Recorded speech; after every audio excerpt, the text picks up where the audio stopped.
안녕하세요. 백두산 금융연구소의 백두산입니다. 1월 4일 목요일 아침 9시 23분입니다. 미국과 유럽 증시는 하락 마감했습니다. 새해가 되면서 분위기가 확실히 뭔가 좀 달라지긴 했죠. 일단 이렇게 새해가 되면서 분위기가 안 좋아진 거는 월말 윈도우 드레싱, 연말 윈도우 드레싱, 종가 관리 효과가 이제 힘을 다했기 때문에 이런 것이라고 일단 생각하시면 되겠습니다. 그리고 여러 가지 악재들도 하나씩 등장하기 시작했죠. 이게 솔직히 뭐가 먼저인지 모르겠어요. 주식이 하락하기 때문에 악재가 나오는 건지, 악재가 나왔기 때문에 주식이 떨어지는 건지, 저도 닭이 먼저인지 아니면 달걀이 먼저인지 저도 이런 건 잘 모르겠습니다만, 일단 분위기가 달라지고 있는 거는 분명합니다. 그래서 하락 마감을 했고요. 여러 가지 악재들을 좀 생각을 할 수가 있어요. 복합적인 악재들이 좀 나오고 있다라 생각하시면 됩니다. 하나씩 좀 이야기를 해보자면은, 인플레이션이 다시 살아날 수 있다라는 우려가 나타나고 있다. 근데 이 우려는 강하지는 않습니다. 아직까지는 약합니다. 좀 구체적으로 말씀드리자면 지정학적 리스크로 인한 어떤 해운 운임 상승 급등 이런 거죠, 그죠? 이 보시다시피 세계 2위 해운사 머스크의 주가가 급등을 했다고 합니다. 왜냐? 지정학적 리스크, 홍해 항로 중단으로 인해서 운임이 폭등하면서 인플레가 살아나고 있다. 근데 이건 강력한 악재는 아니고 막연한 악재입니다. 또 그리고 일부 지표들이 그런 게 나오고 있더라고요. 예를 들면 이런 것들 보시면은 이제 미국의 집값이 다시 살아나고 있다라는 겁니다. 홈프라이스 인플레이션 리바운딩이라고 나와 있죠. 집 가격이 인플레이션이 다시 조금 살아나려고 하고 있다. 케이스 실러 지표 같은 게 조금 살아나고 있다. 이런 거를 보면은 인플레이션이 다시 살아날 수 있는 게 아니냐라는 그런 이야기를 하고 있죠. 요걸 봐도 케이스 실러 지표가 있는데 이런 것들이 살아나고 있다. 야, 인플레이션이 살아나는 거 아니냐라는 막연한, 아직까지는 구체적인 건 아니고 아직까지는 좀 가벼운 우려가 좀 작용을 하고 있습니다. 이 악재 두 번째, 이 어제 나온 거긴 한데 애플의 어떤 투자 등급 하향 그죠? 이거는 대놓고 악재죠. 주식시장에 대놓고 악영향을 미치는 악재입니다. 어제 하락하고 오늘도 하락하면서 2거래일 연속으로 애플이 하락세를 이어가고 있죠. 중요한 악재인 것 같아요. 시가총액 1위 종목이니까. 또 그리고 어젯밤에 박힌 총재의 연설이라든가 아니면은 FOMC 의사록 공개라든가 이런 데에서 연준 사람들이 이제 뭐라고 하고 있냐면은 금리나 기대감을 좀 많이 깨고 있단 말이죠. 연준의 그 시장 참가자들의 높은 금리나 기대감을 많이 깨는 발언들을 하고 있습니다. 이런 것도 악재라 볼 수 있겠고요. 또 그리고 분위기 안 좋게 하는 거, 비트코인 같은 게 어젯밤에 급락했다는 거, 이런 것도 좀 악재로 볼 수 있을 거고, 직접적인 악재는 아니고 이런 건 간접적인 악재, 분위기를 좀 안 좋게 만드는 악재 정도로 볼 수 있겠고요. 또 사실 이미 다 반영된 거긴 한데 태형건설 한국의 국내에 그런 것들, 태형건설 관련된 이슈 이런 것들, 건설주들 PF 대출과 관련된 그런 악재들 이런 것들, 물론 반영은 됐을 수 있지만 이게 어쨌든 전반적으로 좀 악영향을 미치고 있죠. 그래서 이러한 악재들이 복합적으로 나오면서 시장의 분위기를 지금 급속히 끌어내리고 있는 모습입니다. 하지만 그렇다라고 해서 기존 추세가 완전히 꺾였냐? 그렇지는 않습니다. 기존 추세는 아직까지 살아있습니다. 주식이 올라가는 추세, 금리가 떨어지는 추세, 달러가 떨어지는 추세 자체는 아직까지는 그래도 유지가 되고 있다고 보시면 좋을 것 같고요. 다만 이제 이런 것들이 연초에 몰려서 이런 악재들이 나오고, 또 그리고 지금까지 시장을 지지해 주던 어떤 연말 종가관리, 월말 종가관리 효과가 끝나면서 이 기존 추세에 일단 반하는 움직임들이 좀 제법 강하게 나타나고 있죠.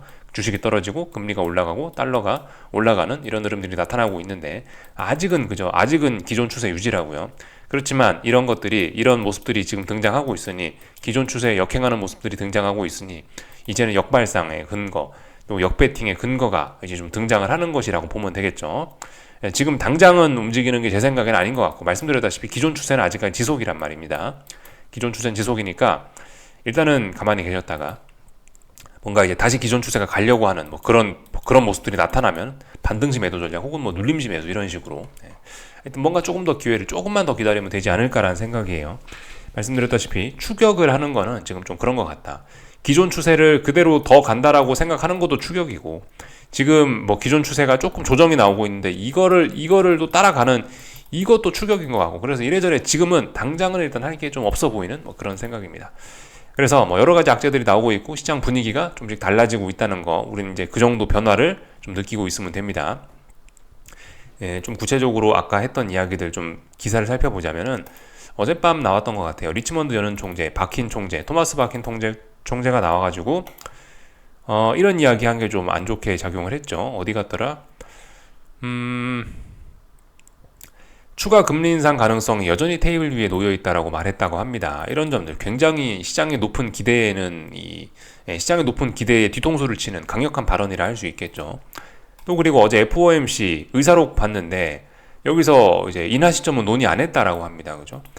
파월 의장이 FOMC 12월 FOMC 나와가지고 뭐 금리 인하가 어쩌고 저쩌고 처음으로 이야기했잖아요. 거기서 왜 갑자기 파월이 금리 인하 이야기를 했을까라는 부분이 이제 의문이 좀 풀린 겁니다. 자기 혼자 생각을 그냥 이야기했던 거예요. FOMC 위원들의 전반적인 FOMC 회의장에 있었던 전반적인 어떤 그런 분위기를 이야기한 게 아니고 자기 혼자만의 생각을 그냥 이야기한 거예요. 그래서 이런 것도 큰 실망이라 할 수 있겠죠, 그죠?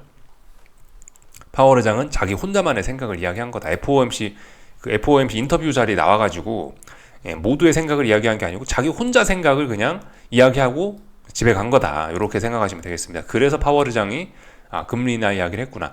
아직도 매파적이긴 하구나라는 걸 우리가 다시 한번 어제 의사록을 통해서 확인을 했습니다. 이제는 어떤 그런 궁금증 풀린 거죠, 그죠? 왜 파월 의장이 12월 달에 금리 인하 이야기했을까? 자기 혼자만의 생각이었을까? 했는데 혼자만의 생각이었다는 거 확인을 한 하루였습니다. 그래서 이런 악재들이 겹치면서 시장이 하락을 하고 있습니다.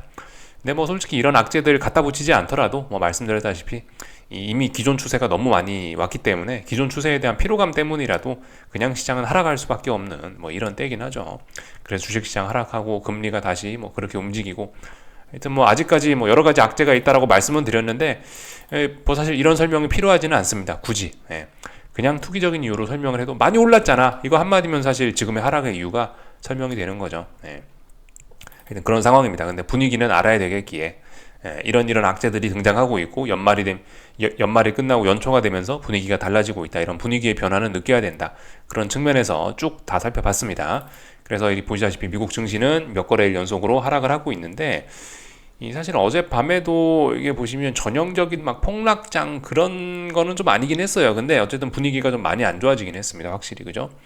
그 와중에 이제 상승하려는 종목들은 좀 상승하고 있고 그런 모습들이 좀 보이고 있는데 아직까지 보시다시피 기존 추세의 어떤 강력함을 느낄 수 있긴 합니다. 그 와중에 좋은 종목은 찾아갖고 막 상승을 하려고 하는 그런 모습들이 좀 등장을 하고 있죠. 어젯밤에는 이제 국제유가가 좀 올랐거든요. 지정학적 리스크 이런 걸로 인해서. 그래서 보시다시피 에너지 섹터가 좀 초록불이 좀 많이 들어와 있고 어제 오늘 계속해서 헬스케어 부분에 제약바이오 이쪽 부분에도 초록불이 좀 많이 들어와 있습니다. 시장 자체가 아직 완전히 죽은 건 아니고 아직까지 그러니까 조정 아직까지 그러니까 증시는 상승 중 눌림의 그런 모습을 좀 보이고 있긴 해요. 전형적인 하락장 그런 모습은 아니고. 하여튼 그래서 이런 종목들의 흐름을 보면요. 어젯밤에 있었던 분봉들을 보면은 하루 종일 그냥 은은하게 계속 빠졌습니다. 물론 이제 일부 지수들은 FOMC 의사록이 매파적으로 공개가 된 이후에 조금 더 낙폭을 좀 키우긴 했는데 솔직히 이 어젯밤에 이런 전반적인 움직임 보면은 이게 엄청나게 어떤 지표에 영향을 받았다 그렇게 이야기하기는 좀 어려운 것 같아요. 그냥 시장은 투기적으로 제 갈 길을 가고 있다. 지표가 나오거나 말거나 그냥 하락하고 그냥 그렇게도 충분히 설명이 가능할 것 같습니다. 하여튼 이 정도 모습이 있었다라는 겁니다. 그래서 미국 증시 어젯밤에 보시면 S&P는 이제 중요한 지지선 전저점에 딱 걸쳤고요. 박스권 하단에 지금 딱 걸쳐 있는 상황이고 나스닥은 이제 중요한 지지선 붕괴시켰습니다. 이제 반등시 매도 전략을 좀 해볼 만하죠, 그죠? 이제 제가 반등시 매도 전략 이야기하는 게 이제 지금까지는 별 근거 없는 그냥 어떤 저만의 좀 공격적인 투자 아이디어였다면은 이제는 중요한 자리가 붕괴됐으니까 반등시 매도 전략 할 만한 근거가 좀 등장한 겁니다. 야 봐라, 중요한 자리 붕괴시켰네. 박스권 자리는 지켰어야 어떤 가벼운 조정이지. 야 이렇게 박스권을 붕괴시키고 이런 모습이라면은 중요한 자리 붕괴시키고 이랬다면은 그럼 이제 다음번에 올라갈 때, 다음번에 반등을 할 때 직전 고점 자리, 전고점 자리를 못 높일 가능성이 굉장히 좀 높아지는 겁니다. 그러니까 반등시 매도 전략을 이제 이야기할 수 있는 게 조금, 그죠? 조금 더 합리적으로 들리게 되는 겁니다. 이제는 단순히 저만의 위험한 투자 아이디어가 아니고 이제 조금 더 합리적인 투자 안으로 이게 이제 그렇게 받아들여질 수 있는 그런 구간인 거죠. 그래서 어젯밤에 일단 그냥 잤습니다. 어젯밤에 아무것도 안 했어요. 어젯밤에 아무것도 안 하고 일단 그냥 잤어요. 말씀드렸다시피 지금 상황에서 이거를 물론 그런 방법도 있어요. 그런 방법도 중요한 자리가 붕괴가 됐으니까 하방을 추격한다. 그런 것도 되긴 되는데, 말씀드렸다시피 지금 상황은 좀 지금 상황에서 하방 진입은 추격의 의미가 좀 강한 것 같아서 지금이 아무리 생각해도 추격할 때는 아닌 것 같아서 미국 증시가 하락하면 그냥 빨리 자고요. 미국 증시가 상승을 하려고 하면 좀 열심히 볼 건데 미국 증시 하락하길래 뭐 그냥 빨리 잤습니다. 일단 반등을 기다릴 거예요. 이제 이번에 반등을 한다면은 어딘가에서 이제 못 넘겠죠. 이제 그죠? 못 넘으면 이제 그걸 재료로 해가지고 이제 그걸 재료로 해서 못 넘는다는 생각을 재료로 해서 이제 하방 진입하면 되는 거죠. 지금 제가 진입하는 방법들은 다 똑같습니다. 예를 들면 지난번에 이 자리에서도 그랬었죠. 지난번에 이 자리에서도 몇 거래일 동안 어떤 하락이 좀 지속이 되니까 이걸 보고 이제 반등시 매도 전략 해야겠다. 얘 중요한 지지선 깼었으니까 이번에 올라갈 때 여기 고점을 못 넘을 수 있다는 생각을 갖고 여기서 반등시 매도 전략 했었었죠. 장대 양봉이 튀어나오는 거 끝에서 하방 진입을 했었었죠. 이런 자리에서 지난번에. 여기선 더 올라와서 이때 베팅은 실패했지만 물론 이제 정도와 모양이 조금씩 달라서 그렇지 이때와 어떤 제가 진입하는 그런 기본적인 논리는 똑같습니다. 음봉이 떨어질 때 진입한 게 아니고 저는 일단 올라올 때 여기서 이제 진입하려고 했다는 거, 지난번과 똑같은 전략 쓰고 있다는 거 생각하시면 되겠습니다. 이번엔 단지 이때는 변동성이 좀 적었고 이때는 변동성이 좀 크니까 차트 모양이 조금 좀 크게 출렁출렁하긴 하는데 이 근본적인 모양은 이때나 저때나 비슷비슷합니다. 그래서 하여튼 이번에 올라오면은 반등시 매도 전략 하겠다라는 겁니다. 안 올라오면 하는 수 없는데 근데 아마 올라올 거라는 생각을 갖고 일단 기다려보고 있어요. 하여튼 근데 분명히 어젯밤 나스닥은 중요한 지지선 붕괴시켰기 때문에 반등시 매도 전략이 이제 좀 합리적인 전략이 된 겁니다. 이제 이야기할 만한 그런 전략이 된 거죠. 다 됐고요. 아직 S&P는 중요한 자리 붕괴시키진 않았는데 별로 지지력이 보이진 않죠. 근데 중요한 지지선까지 내려온 건 맞습니다. 러셀 지수도 중요한 지지선에 딱 걸쳐 있어요. 그러니까 아직까지 이게 굉장히 많이 빠진 것 같긴 한데 아직까지는 상승 중 눌림에 불과합니다. 나스닥은 상승 중 눌림이라 보기에는 지지선을 깼기 때문에 조금 좀 강하게 빠지네. 가격 조정의 영역까지 온 거예요. S&P나 러셀 지수는 이 정도면 어떤 기간 조정의 영역 정도에 있다 보시면 되고 나스닥은 이제 가격 조정의 영역까지 온 겁니다. 근데 이렇게 강한 상황에서 가격 조정이 나온다. 이것도 사실 조금 좀 이상한 거긴 하죠. 그죠? 이렇게 강했으면 기간 조정하고 올라가야지. 하여튼 뭔가 시장의 분위기가 조금씩 달라지고 있다는 거 우리는 느낄 수 있고요. 그래서 일단 저는 이제 조만간이다 싶어서 기회를 잘 기다리고 있는데 하여튼 주식이 하락하는 날엔 저는 일단 아무것도 할 생각이 없다. 주식이 올라가는 날에 뭔가를 해볼 생각이 있습니다. 그래서 다 봤고요. 모양이 조금씩 바뀌어가고 있죠. 이런 점들을 보면 될 것 같고 애플 같은 경우 계속해서 빠지고 있습니다. 하지만 아직까지 답답한 그런 구간 안에 있고 이 빠지면 빠질수록 중요한 또 지지선 부근에 또 바싹 다가서는 거기 때문에 또 좀 그렇습니다. 중요한 지지선 부근에 거의 다 왔죠. 중요한 지지선은 여기 지난번 그 역사적 고점 자리 21년 12월에 만들어놨던 어떤 역사적 고점 자리 이런 자리가 어떤 중요한 지지선이 되겠죠. 근데 지지선 부근에 바싹 갖다 붙었습니다. 애플의 하락도 솔직히 좀 둔화될 수 있어요. 지금 애플이 잘 빠지고 있긴 한데 이 중요한 지지선 부근에 있고 전날 급락했던 게 있기 때문에 단기랑 폭화되다 이러면서 지금 하락이 약간 둔화되는 듯한 모습입니다. 그러니까 증시는 한 번 더 위쪽으로도 꿈틀할 수 있긴 있는 거예요. 애플도 지지력 부근에 왔으니까. 아직까지 시장은 강하다라고 보시면 됩니다. 변동성 지수는 계속해서 올라오고 있죠. 심상치가 않습니다. 심상치가 않아요. 박스권입니다. 아직까지는 박스권 상단이고 아직까지 돌파 한착은 하지 못했는데 여기가 저항이긴 저항입니다. 그러니까 좀 움직임이 좀 둔화될 수밖에 없긴 하죠. 하여튼 좀 주의해서 봐야 될 그런 자리이긴 합니다. 언제든지 시소될 수도 있긴 하고 박스권이 조금 더 지속될 수 있긴 하고 하여튼 하방 경직성 만들어 놨으니까 시장이 이제 좋기는 시장이 마냥 평화롭기는 좀 어려워질 수 있겠다 생각해야 되겠죠. 참 유럽 증시 좀 잠깐 보자면요. 유럽 증시는 어젯밤에 급락했습니다. 그 독일 증시인데요. 이 박스권 붕괴시켰네요. 그죠? 이제 반등시 매도 전략 할 만한 그런 근거가 있다 이겁니다. 그래서 하여튼 근데 얘도 어쨌든 아직까지 추세가 좀 강하고 세계 증시가 아직까지 좀 전반적으로 강한 상황이라 처음으로 붕괴시킨 거라 분명히 검증 과정이 있긴 있을 겁니다. 야 이렇게 중요한 지지선을 한 번에 붕괴시킨 게 맞냐 이러면서 분명히 꿈틀꿈틀 할 거예요. 그 꿈틀꿈틀 할 때를 노리시는 게 좋을 것 같습니다. 그래서 하여튼 뭔가 분위기가 달라지고 있다. 지지선을 깨는 증시들이 하나둘씩 나타나고 있다 이겁니다. 엄밀히 따지면요, 이 기간 조정이었는데 가격 조정으로 바뀌었습니다. 아직까지도 조정이긴 한데요. 근데 고려해야 될 점이 여기서 박스권을 워낙 오랫동안 지속했기 때문에 한 달가량 여기서 박스권을 만들었기 때문에 이거는 저항이 굉장히 많이 누적됐다 보시면 되겠습니다. 여기서 3, 4거래일 있었던 게 아니고 한 달일 있었기 때문에 그렇기 때문에 여기선 저항이 좀 많이 누적되어 있는 거고 저항이 많이 누적된 상황에서 지지선을 붕괴시킨 거기 때문에 이 에너지 분출은 이제 시작일 수 있긴 합니다. 그러나 그럼에도 불구하고 이제 조금 더 인내심을 좀 가지는 게 좋을 수 있을 것 같아요. 아직까지 시장은 강하니까 꿈틀꿈틀 할 때를 노려서 반등시 매도 전략을 하는 게 그래도 맞지 않을까 싶습니다. 당장 대폭락 이런 걸 기대할 수도 있는 자리이긴 한데 어쨌든 시장 분위기는 아직까지도 뭐 후끈후끈하긴 해요. 뭐 그렇기 때문에 일단은 뭐 그래도 지금 상황에서 하락을 추격을 하는 거는 분명히 좀 굉장히 좀 고위험 고수익이긴 하죠. 굉장히 위험하긴 한데 잘 풀리면 큰 돈 벌긴 하는데 어쨌든 뭐 위험 관리가 좀 우선이니까 뭐든지 돈 버는 것보다 위험 관리가 우선이니까 하여튼 조금만 좀 더 기다려 보시면 더욱더 좋지 않을까.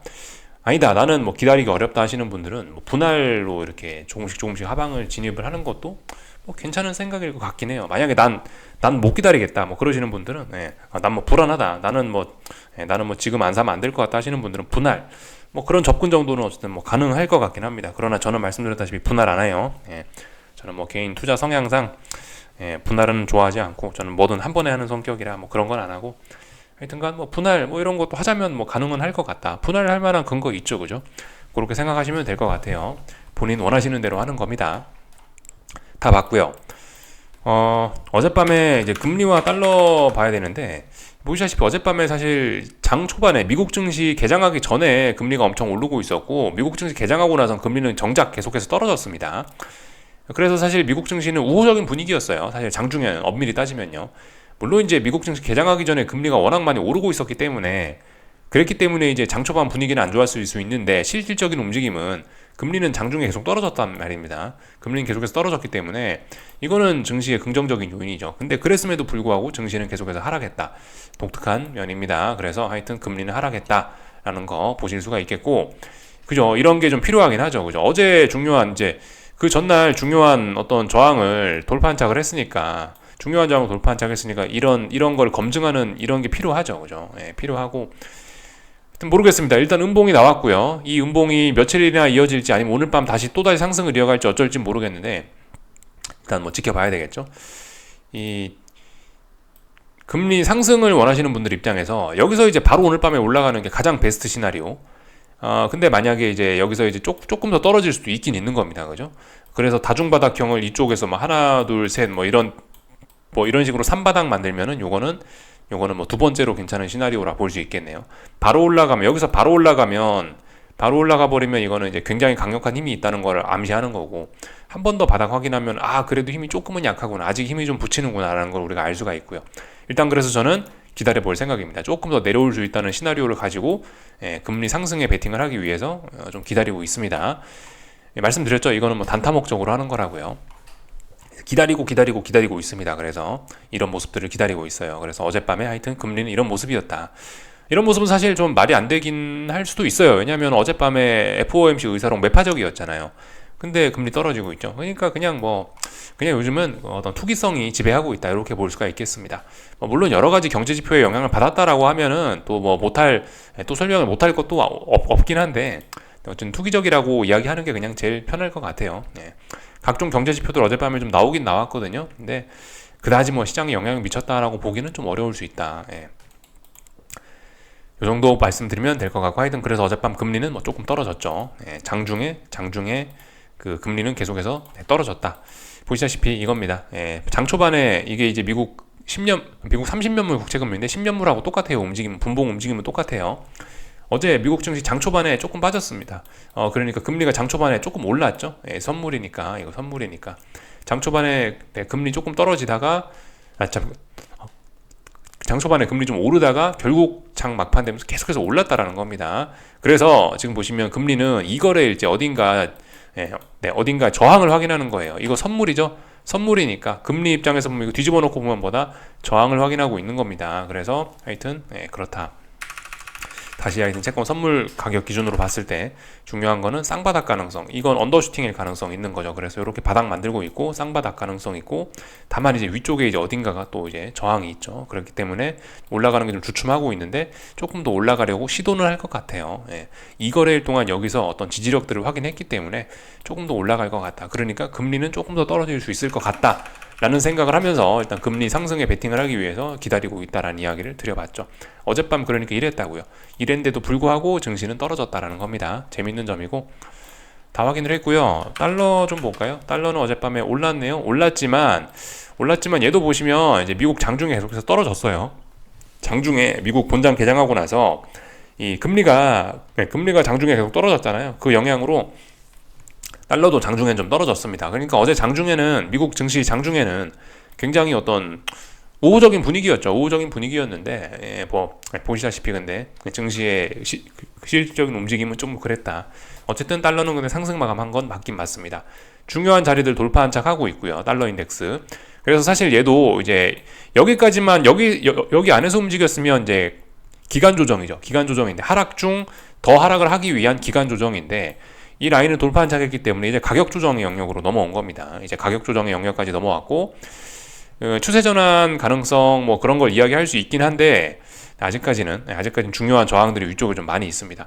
최소한 이 정도 라인까지는 올라와 줘야지 이제 뭐 추세적인 전환 그런 이야기를 할 수 있을 것 같아요. 근데 분명히 달러가 막 올라오고 있기 때문에 눌림시 매수 할 만한 근거는 충분히 있습니다. 지금은 이 위쪽에 저항도 많고 이런 상황이라 아직까지는 눌림시 매수를 해야지 이걸 달러를 추격하는 건 솔직히 좀 아닌 것 같다는 생각이 들긴 해요. 지난 몇 거래일 동안 새해 연말부터 해서 지금 새해까지 해서 움직임이 좀 지나치게 좀 달러나 금리나 증시나 이런 게 움직임들이 좀 급격하긴 합니다. 거꾸로 움직이는 건데 굉장히 급격하기 때문에 이 다시 되돌리는 거를 좀 생각을 해야 돼요. 그죠? 좀 주의해야 될 필요가 있겠습니다. 하여튼 뭐 그래요. 다시 이야기가 약간 이제 돌아서 다시 주식시장 쪽으로 좀 오긴 왔는데 엄청나게 강했잖아요. 지금 나스닥입니다. 나스닥 현물지수인데 엄청나게 강했는데 또 지금 조정도 생각보다 엄청나게 강하게 나오고 있어요. 근데 여기서 이런 조정이 이거 계속 쭉쭉쭉쭉 빠져가지고 막 여기서 연속적으로 대폭락을 해버리잖아요. 그렇게 되면 사실 또 추세적인 제가 생각하는 그런 하락은 없을 수 있습니다. 여기서도 적당히 이제 힘을 아껴가면서 아시다시피 우린 추세적으로 하락을 생각을 하고 있는데 저는 근데 여기서 추세적으로 가려면 목적지가 뭔데 시작부터 힘 빼서 되겠어요. 그죠? 시작은 조금 좀 하는 둥 마는 둥 조금 시작은 좀 비실비실하게 시작을 하고 갈수록 가속 페달을 밟아야지 시작부터 풀악셀을 밟아버리면 이제 어쨌든 이것도 하락 에너지가 있는데 그런 게 너무 빨리 소진되어 버릴 수도 있기 때문에 하여튼 지금 이렇게 좀 급하게 빠지고 있습니다. 오히려 지금 이렇게 급하게 빠지는 거는 급등을 더욱 부를 수 있어요. 사실 지금 보시면 굉장히 강력한 상승세였단 말이에요. 굉장히 강력한 상승세였기 때문에 가격적인 부담이 너무 많았는데 사실 이렇게 신나게 급격하게 빠져버리면 이거 완벽한 눌림시 매수의 그림이 나오긴 합니다. 사실 이렇게 급격한 가격 조정은 이 저가 매수의 매력을 굉장히 저가 매수의 매력이 굉장히 높아지는 모습이기도 해요. 그렇기 때문에 너무 이렇게 급격하게 계속 빠져버리면 오히려 주식은 더 급등할 수도 있다. 이런 급락세는 적당히 그만 나오는 게 하방 진입하는 입장에서는 솔직히 좀 나을 것 같긴 합니다. 근데 아무튼 이런 모습은 아주 전형적인 가격 조정. 그래서 오히려 오히려 주식 저가 매수를 불러일으킬 수 있는 그런 모습이라고 좀 보시면 좋을 것 같아요. 그러나 어쨌든 생각보다 강하죠. 생각보다 그 하락이 강하죠. 하락이. 물론 기존 추세도 강했지만 기존 추세대로라면 이런 하락이 나올 수가 없다고요. 근데 분명히 하락이 강합니다. 다음번에 올라갈 때 여기를 못 넘어갈 가능성이 이제 있죠. 쌍고점 가능성을 좀 생각을 할 수 있는 그런 때고, 그러니까 반등시 매도 전략 해보자는 이야기를 드리고 있죠. 당장은 아니고 조금만 좀 더 기다리면은 좋은 기회가 올 수 있지 않겠느냐, 그런 이야기를 좀 드려봤습니다. 그래서 다 봤죠. 예. 다 봤고요. 하여튼 국제유가 그래서 올라가서 이것도 금리를 좀 올리는데 좀 한 그런 영향을 좀 줄 수 있겠죠. 그죠? 하여튼 그 다중바닥형 가능성 충분히 있는 자리입니다. 다중바닥형 만들고 있고 뭐 그런 상황이에요. 국제유가가 아래로 가는 거는 조금 좀 어려워지지 않을까 싶어요. 양봉이 나와야 될 때 딱 양봉이 나왔습니다. 이제 추세적으로 어디 뭐 저항을 돌파한 척하면서 추세적으로 전환이 되는지 보시면 될 것 같아요. 국제유가의 이 하락 추세는, 국제유가의 몇 달간의 이 하락 추세는 이제 사실상 이제 종료가 됐고 여기서 방향 고민하고 있다 보시면 되겠죠. 일단 하방 경직성은 만들었고 이제 저항을 넘어가면, 이제 어떤 저항들을 넘어가면 이제 상승 추세로 전환되는 거고, 그러면은 또 인플레 우려 어쩌고 저쩌고, 거기에 제가 그 영상 초반에 말씀드렸던 인플레 우려 그런 거에 또 한 몫을 또 할 수 있겠죠. 네. 이렇게 보시면 될 것 같고, 뭐 골드 같은 거는 뭐 보시다시피 달러가 올랐기 때문에 뭐 떨어진 것 같습니다. 하여튼 뭐 후티 각종 뭐 어떤 뭐 지정학적 리스크 이런 걸로 인해서 천연가스나 오일 같은 거는 보시다시피 많이 오르고 있고, 반면에 뭐 구리라든가 금 이런 거 뭐 좀 떨어지고 있고, 하여튼 뭐 그렇네요. 예, 아직은 뭐 혼조한 그런 분위기네요. 전반적으로 다 봤습니다. 그래서 뭐 하여튼 기다릴 거다 그런 이야기들 드리고 있고, 한국 증시는 어제 좀 그런 이야기를 좀 어제 코스피에서 이제 좀 뭐 저의 뭐 생각들을 좀 말씀을 좀 드리긴 했는데, 약간 더 살을 좀 덧붙이자면은 이제 그런 게 있긴 있어요. 지금 보시면 이제 코스피 큰 그림을 보시면은, 그러니까 코스피 큰 그림 몇 년짜리 이게 좀 큰 그림을 보시면요, 몇 년짜리 큰 그림을 보시면 20년 3월에 투매 나오고 21년 1월 달에 오버슈팅 나오고, 그리고 나서 이제 지금까지 쭉 빠지고 있습니다. 여기서부터 이제 하락 추세로 전환이 된 거죠. 하락 추세로 전환돼서 이렇게 하락 추세가 진행이 되고 있는데, 반등이 언제부터 나왔죠? 반등이 22년 10월부터 나왔네요. 22년 10월부터 해서 여기까지 일단 23년 겨울까지, 그러니까 작년 12월까지, 그죠? 12월까지 쭉 해서 반등이 나타났습니다. 한 1년 반 빠지고 한 1년 정도 올랐네요. 어쨌든 그러니까 이번에 뭐 고점을 높이고 있든 어쨌든 간에 이 중요한 거는 여기 위쪽에 가서 여기 있는 그 위쪽에 있는 저항 넘어갔냐 이거예요. 못 넘어갔지 않냐 이거예요. 나스닥은 명확하게 이제 신고가를 쓰고 있고, 그러니까 할 말 없지만, 이 코스피는 보시다시피 지금 선물 뭐 450에 와 있는 게 아니잖아요. 지금 350에 와 있다고요. 450이 아니고 350에 와 있다고요. 이게 중요한 점입니다. 1년 내내 반등을 했는데 그럼에도 불구하고 지금 여기 와 있다는 거예요. 이게 문제인 거예요, 이게. 그래서 이제 앞으로 미래가 좀 더 어두워질 수 있는 거고, 어쨌든 하락은 시작된 거죠. 또 그리고 이 하락을 완벽하게 끝낸 건 아닙니다.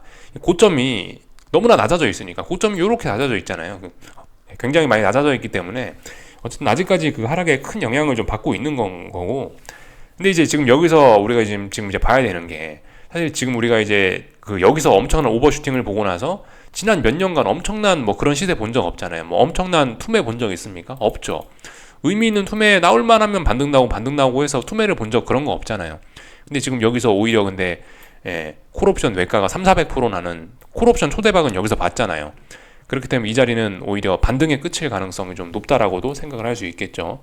여기서 만약에 이제 뭐 제가 어떤 경험하고 봤던 것처럼, 기존에 한국 증시가 했던 것처럼 여기서 이제 다시 풋옵션이 외가가 3,400%, 1,000% 나는 그런 대박까지 콜옵션이 죽는다, 그렇게까지 선물이 빠진다라고 한다면은 미래가 좀 암울할 수 있겠죠, 그죠? 지금 자리 굉장히 중요한 자리일 수 있어요. 뭐 그러면서 제가 이제 어제 말씀드린 게, 이제 생각보다 코스피의 하락은 좀 빠르게 진행될 수도 있다라는 이야기를 좀 드리긴 드렸는데, 솔직히 대응은 뭐 저도 어떻게 하라고 뭐 말씀을 좀 잘 못 드리겠어요.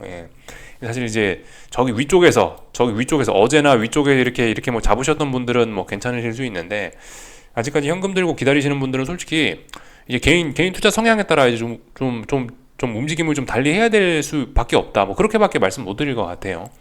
이게 워낙 지금 변동성이 크고 이 세계 증시가 어떻게 될지 모르는 상황이라, 워낙 변동성 크고 투기적인 상황이라서, 이게 여기서 뭐 솔직히 한국 증시만 보면은 굉장히 좀 급격하게 빠질 수도 있긴 있는데, 코스피만 보면은 생각보다 싼 고점을 기다려야지 이러면서 선물 360까지 올라왔다 빠지지 않겠냐 이러면서 360에서 뭐 싼 고점 기다리시는 그런 분들도 계실 수 있는데, 근데 이게 360까지 안 올라오고 생각보다 금방 빠져버릴 수도 있다는 겁니다. 이게 뭐 어제도 보여드렸다시피, 이게 코스피는 하락하기로 마음만 먹으면은 싼 고점이 어이없게 싼 고점이 고점이 굉장히 낮아지면서 이렇게 싼 고점이 만들어지는 경우가 있어요. 일반적으로 우리가 생각하는 싼 고점은 요렇게 빠졌다가 그래도 직전 고점 부근까지 올라왔다 요렇게 빠지는 이런 싼 고점을 우리가 보통 생각을 하잖아요. 근데 코스피는 제가 봐온 역사상은 요렇게 올랐다가 싼 고점 기다려야지 하면은 싼 고점이 이 정도 하고 나서 훅 빠져버리는 경우가 굉장히 많다고요. 이게 싼 고점이 되는 겁니다. 이런 경우들이 좀 굉장히 많아가지고, 이거 솔직히 여러분들께 어떻게 해봐라 뭐 이렇게 뭐 말씀을 잘 못 드리겠어요. 이거는 이제 본인의 위험 투자 성향과 어떤 본인의 운에 따라 달려 있는 거죠. 이거 뭐 솔직히 뭐 잘 모르겠습니다.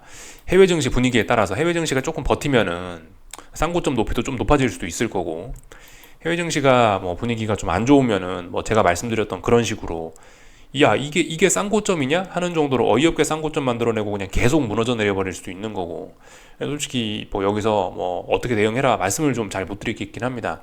아무튼 뭐 중요한 거는 그겁니다. 중요한 거는 분명히 이제 콜 쪽에서 어마어마한 시세를 받고 상승 쪽에서는 일단 이 정도 했으면 코스피는 추세 전환의 가능성을 높게 보는 게 맞을 것 같다. 그게 일단 뭐 제가 드리고 싶은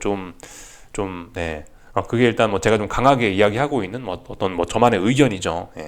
일단 추세는 전환되었을 가능성을 좀 높게 봐야 된다. 요게 이제 제가 좀 강하게 이야기하는 저의 의견인 거고, 대응을 어떻게 해야 될지 이 부분에 관련돼서는 솔직히 뭐 제가 여기서는 말씀을 잘 못 드리겠습니다. 어떻게 될지는 이건 뭐 솔직히 잘 모르겠어요.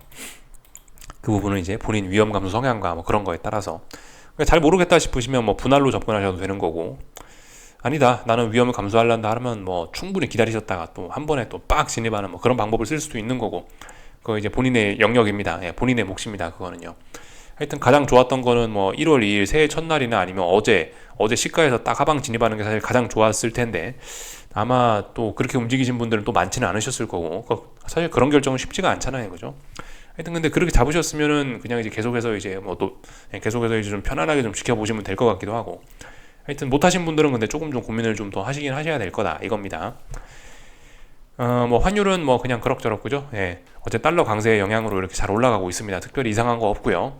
박스권이라 특별히 드릴 말씀 없고 뭐 그런 상황입니다. 그래서 이 정도 좀 말씀드려봤어요. 하여튼 전 미국 증시 지금 잘 보고 있는데, 미국 증시 기다릴 거다. 뭐 제가 생각하는 그런 제가 원하는 카드가 올 때까지 기다려 볼 생각입니다. 여기까지 하겠습니다. 궁금한 거 리플 남겨주시고요. 오늘 저녁에 뵙도록 하겠습니다. 여기서 마치겠습니다.